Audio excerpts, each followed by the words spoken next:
स्वागत है मेरे प्यारे मित्रों, जो मेरे चैनल पर नए आए हो चैनल को सब्सक्राइब जरूर करना। तो फिर कहानी को आगे बढ़ाते हुए अब हम देखते हैं। मू चैन पास में रखी हुई एक कैंडल स्टैंड को उठाकर कहने लगता है कि ये कैंडल बुझे हुए ज्यादा वक्त नहीं हुआ। इसका मतलब गोस्ट मास्टर यहाँ से गए हुए ज्यादा वक्त नहीं होगा। गोस्ट मास्टर ज्यादा दूर तक नहीं गए होंगे। संकेत है कि हाँ, तुमने सही कहा। मुझे तुम्हें क्या लगता है कि गोस्ट मास्टर सेक्ट मास्टर लियो के आत्मा को लेकर कहाँ गए होंगे? उसके बाद मुचेन और संग कुछ देर सोचने के बाद दोनों एक साथ कहते हैं कि चैनशन सेक्ट में। तब वो दोनों चैनशन सेक्ट के लिए जाने लगते हैं। उसी वक्त घर का दरवाजा अपने आप ही बंद हो जाता है और संग और मुचेन घर के अंदर फंस जाते हैं। तब हम कागज की गुड़िया वाली औरत को देखते हैं जो उठकर खड़ी होती है और उसके आंखों से काले रंग का आंसू बहने लगता है। वो संग और मुचेन से कहती है कि तुम दोनों यहाँ से अभी नहीं जा सकते। मैं तुम दोनों को उसे कोई भी नुकसान पहुँचाने नहीं दूंगी। तब बाकी छोटी छोटी कागज की गुड़िया आकर संग और मुचेन को घेर लेती है। ये देखकर मुचेन संग के आगे आकर कहता है कि डॉक्टर संग, आप घबराओ मत, मैं आपको प्रोटेक्ट करूंगा। तब कागज की गुड़िया वाली औरत को याद आने लगती है कि जब वो इंसान हुआ करती थी तब वो ऐसे ही गोस्ट मास्टर के आगे आकर कहती थी कि तुम घबराओ मत, मैं तुम्हारा प्रोटेक्ट करूंगी। तब कागज की गुड़िया वाली औरत संग और मुचेन को बताने लगती है कि गोस्ट मास्टर असल में है कौन और वो असल में थी कौन, और यहाँ से कहानी 20 साल पीछे आती है। तो कागज की गुड़िया वाली औरत थी चैनशन सेक्ट का दूसरा भाग, वैन फैन की सीनियर स्टूडेंट, और गोस्ट मास्टर भी वैन फैन के ही स्टूडेंट थे जो सीनियर स्टूडेंट से तलवारबाजी सिखा करते थे। और गोस्ट मास्टर का पूरा नाम है शैन जीन पिंग। कागज की गुड़िया वाली औरत बताती है कि गोस्ट मास्टर उनसे हमेशा तलवारबाजी में हार जाया करते थे और वो बच्चों की तरह तब कहने लगते थे कि वो दोबारा सीनियर स्टूडेंट से तलवारबाजी में हार गए। वो बहुत ही बेकार है तलवारबाजी में और वो तलवार मास्टरशिप में भी बहुत बेकार है। और उनका नाम तो सबसे ज्यादा बेकार है कि पिंग। पिंग किसी का नाम कैसे हो सकता है? तब सीनियर स्टूडेंट गोस्ट मास्टर से कहती थी कि पिंग पिंग, तुमको किसने कह दिया कि तुम तलवारबाजी में बेकार हो? बस मैं तुमसे तलवारबाजी में ज्यादा ताकतवर हूँ। उसके बाद सीनियर स्टूडेंट अपना तलवार दिखाते हुए कहती है कि पिंग पिंग, पता है ये तलवार पहले किसका हुआ करता था? ये तलवार सदियों पहले तलवार सेक्ट का महान तलवारबाज किन का था और किन ने ये तलवार अपनी जवानी में बनाया था। किन ने अपने मास्टर से कहा था कि वो किसी को पसंद करते हैं और इसकी इच्छा को अपने मन में रखते हुए अपनी इच्छा शक्ति से इस तलवार को बनाया था। इसलिए ये तलवार जो भी इस्तेमाल करेगा उसके मन में जो भी दबी हुई इच्छा है वो बाहर आ जाएगा और उसे समझ आ जाएगा कि उसे असल में चाहिए क्या। फिर किन अपनी इस तलवार को तलवार सेक्ट में रख के खुद तलवार सेक्ट को छोड़ के अपनी यात्रा में निकल पड़े थे। तब पिंग पिंग पूछता है कि सीनियर स्टूडेंट, मैंने सुना है कि इस तलवार को गोस्ट तलवार भी कहा जाता है, ऐसा क्यों? सीनियर स्टूडेंट बताती है ऐसा इसलिए क्योंकि किन के बाद किन के इस तलवार को बहुत सारे तलवारबाजों ने इस्तेमाल किया और इस तलवार से बहुत सारे युद्ध भी लड़ा गया। तब से ये तलवार अपने अंदर बुरी आत्माओं और बुरी शक्तियों को खींचने लगा, इसलिए इस तलवार को गोस्ट तलवार भी कहा जाता है। और अगर इस तलवार को कोई ठीक से इस्तेमाल ना कर पाए और कभी कभी इस तलवार को ज्यादा इस्तेमाल करने से जो इस तलवार को इस्तेमाल कर रहा है उसका तबीयत भी बिगड़ सकता है। खैर, तुम वो सब छोड़ो और तुम अब मेरा बात ध्यान से सुनो। हमारे वैन फैन से 16 स्टूडेंट को चूज किया जा रहा है एक नया तलवार फॉर्मेशन सीखने के लिए और मैं चाहती हूँ कि पिंग पिंग तुम भी मेरे साथ उन 16 स्टूडेंट में शामिल हो। क्या तुम होगे? पिंग पिंग कहता है कि जरूर सीनियर स्टूडेंट। और यहाँ से कहानी प्रेजेंट में आती है जहाँ संग खास कर हमें बताने लगता है कि यहाँ से हमें पता चलता है कि गोस्ट मास्टर कभी पिंग पिंग हुआ करते थे और साथ में वैन फैन के स्टूडेंट और गोस्ट मास्टर आगे चल के तलवार फॉर्मेशन के लास्ट जनरेशन के स्टूडेंट थे। और साथ में अगर गोस्ट मास्टर अब अपने घर को थोड़ा साफ सुथरा रख लेते तो मुझे इतना खास नहीं आता। और यहाँ हम देखते हैं कि असल में कागज की गुड़िया वाली औरत आगे आगे भाग रही थी और उसके पीछे मुचेन भाग रहा था तिलस्मान लेकर जिससे धूल उड़ रहा था। एंड मुचेन लाइक, आंटी जी अब कब तक भागोगी? उसके बाद मुचेन कागज की गुड़िया वाली औरत को पकड़ लेता है और उसके सर में तिलस्मान लगाते हुए कहता है कि आप हिल नहीं पाओगे और ना ही आपका जादू इस्तेमाल कर पाओगे और खबरदार इस तिलस्मान को हटाने की कोशिश की, तब आपका आत्मा सदा के लिए गायब हो सकता है। यहाँ कागज की गुड़िया वाली औरत मुचेन और संग से कहती है कि मेरे पिंग पिंग का मदद करो। अगला सीन चैनशन सेक्ट का है, जहाँ योई आया है। योई को देखकर चैनशन सेक्ट के स्टूडेंट चिल्लाने लगते हैं कि राक्षस आ गए, वो लोग इतने जल्दी क्यों आ गए। हम योई को देखते हैं जो अपने मनी मन सोचता है कि मैं आज चैनशन सेक्ट इसलिए आया हूँ क्योंकि मेरे मास्टर ने मुझे आदेश दिया है कि मैं तलवार सेक्ट के बाकी लोगों को ढूंढूं। और जैसे कि चैनशन सेक्ट के हेडमास्टर लियू ने बताया है कि वो एक लड़के को जानते हैं जो तलवार सेक्ट के बारे में पूछताछ कर रहा था, तो मैं चैनशन सेक्ट इसलिए आया हूँ जिससे मुझे उस लड़के के बारे में कोई क्लू, कोई सुराग मिल सके। योई तब इस बारे में पूछने के लिए मेजोर के ओर आने लगता है। मेजोर तब अपने पास से मुचेन ने जो हीरे जवाहरात उसे दिए थे वो निकाल कर मेजोर योई के हाथ में पकड़ा देता है और कहता है कि लो अपना पैसा और दफा हो जाओ यहाँ से, अब से तुम हमें परेशान करने यहाँ दोबारा मत आना। योई कहता है कि आज मैं पैसा लेने के लिए नहीं आया था, पर कोई बात नहीं, पैसा जितना जल्दी दे दिया जाए उतना ही अच्छा है।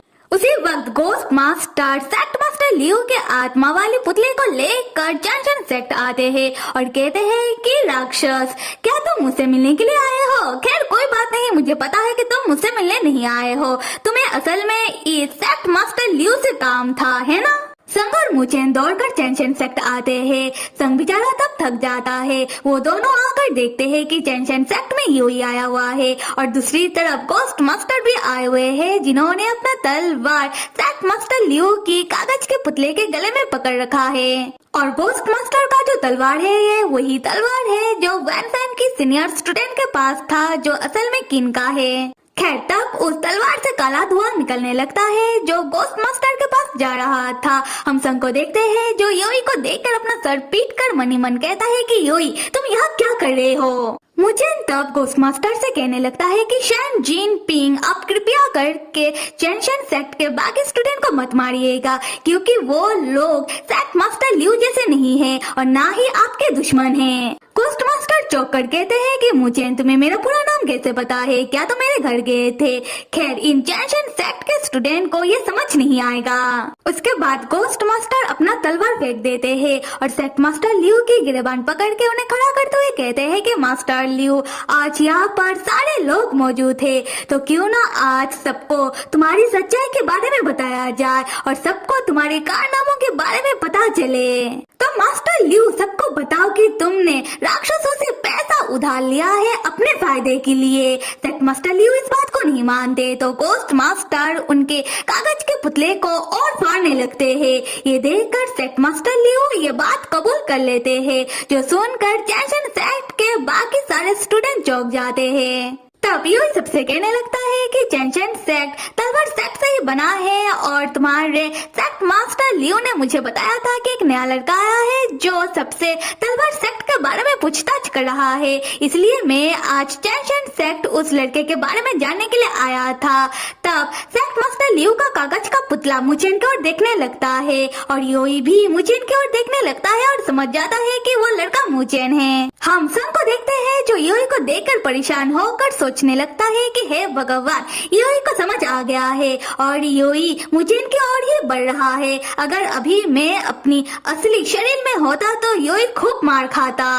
मुचेन संग के आगे आकर खड़ा हो जाता है और मुचेन और संग को बचाने के लिए मेजर उन दोनों के आगे आकर खड़ा होता है और योई से कहता है कि राक्षस तुम्हें गलतफहमी हो रहा है, इस लड़के का नाम मुचेन है और इसका ताल्लुकात तलवार सेक्ट से नहीं है, क्योंकि तलवार सेक्ट 300 साल पहले था। और मुचेन तुम बताओ कि तुम कितने साल के हो। मुचेन कहता है कि मुचेन 20 साल का है, पर योई नहीं मानता और वो मेजर को साइड करके मुचेन के ऊपर हमला कर देता है, पर मुचेन योई के हमले को बहुत आसानी से रोक देता है। ये देखकर योई मुचेन से कहता है कि तुम तलवार बोन के साथ पैदा हुए हो, क्योंकि मेरे वार को रोक पाना इतना आसान नहीं है और तुम्हारे ऊपर वार करके मुझे एक बात तो समझ आ गया है कि तुम सच कह रहे हो, तुम 20 साल के हो और तलवार सेक्ट 300 साल पहले था, तो तुम्हारे ऊपर टाइम वेस्ट करके मुझे कोई फायदा होगा नहीं। तब हम मुचेन को देखते हैं। असल में योई का वार रोकने के चक्कर में मुचेन का हाथ कट गया है, पर मुचेन इस बात को संग को नहीं बताता। तब संग रोते हुए सोचने लगता है कि बच गए, वरना मुझे अपना सेकंड आइडेंटिटी डॉक्टर संग को कुर्बान करके मुचेन को बचाना पड़ता। मुचेन तब संग से कहता है कि डॉक्टर संग आप मत रोइए। तब स्टोरी बुक सिस्टम एक्टिव होकर संग से कहने लगता है कि ये तो तुम्हारा फिलहाल का काम है, हीरो को बचाना और प्लॉट के अंत को सही करना। और अभी अभी जो मेजर ने हीरो के ऊपर विश्वास दिखाया है, इससे तुम्हें बहुत सारा पॉइंट्स मिला है, हे विलेन। खैर यूही तब जाते हुए सबको बताने लगता है कि तुम्हारे सेक्ट मास्टर लियो ने जब मुझे खबर दिया कि एक लड़का तलवार सेक्ट के बारे में सबसे पूछताछ कर रहा है, उसके बाद हमारे राक्षस राज ने हमें आदेश दिया कि तलवार सेक्ट के बाकी लोगों को हम ढूंढे। पर लगता है कि तुम्हारे सेक्ट मास्टर लियो ने मुझसे झूठ कहा या फिर वो खुद ही सबसे बड़े नासमझ है। और अगर दोबारा यहाँ से किसी ने मेरा टाइम वेस्ट किया तो मैं तुम लोगों को छोड़ूंगा नहीं। उसके बाद यूही चला जाता है। फिर गोस्ट मास्टर सेक्ट मास्टर लियो से कहने लगते हैं कि देखो तुमने क्या किया, तुमने अपने जीवन में सिर्फ दूसरों के लिए परेशानी ही खड़ी किया है। किसी दिन तुम्हारे इस टेंशन सेक्ट को कोई मिटा देगा और इसके लिए जिम्मेदार सिर्फ तुम होगे। सेक्ट मास्टर लियो चिल्लाते हुए कहते हैं कि तुम कौन होते हो मुझे दोषी कहने वाले।